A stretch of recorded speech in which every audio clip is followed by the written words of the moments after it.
makalipat na ba agad pag nag-submit na ng papers? Pag nasubmit na yung papers. Okay.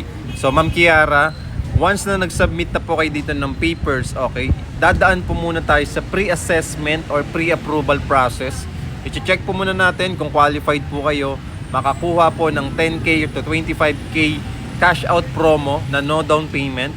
Once na okay na po yung papers natin, yung documents po natin, once na okay na po siya, okay, qualify po kayo na mag-avail ng ating 10,000 to 25,000 cash out only promo for the 2-bedroom unit condo unit dito sa Ortigas Extension, Pasig. Next step po natin yan is magre-reserve na po tayo ng unit.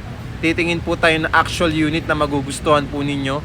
And then, saka pa lang po tayo makakapag-officially reserve ng isang unit. Okay, depende po kung ilan po ninyo gustong bilhin at sa capacity to pay po ninyo. So ngayon, after that po, bibilang lang po tayo ng 30 days na processing kay Pag-ibig. Pwede na po tayo makalipat, okay? Kung Pag-ibig financing. At kung bank financing naman, 30 to 90 days process lang po. Pwede na rin po tayo makalipat. Once loan approved na po tayo kay Pag-ibig or kay bangko, pwede na po tayo makalipat. So ganun po siya, Ma'am Kiara, no? Kung interested po kayo sa perpetual ownership condo natin na walang hidden charges, 10K to 25,000 lang yung ilalabas mo, follow me and message me.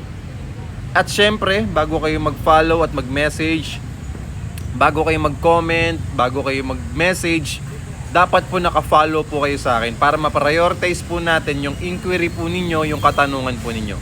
So maraming salamat po. See you soon, clients.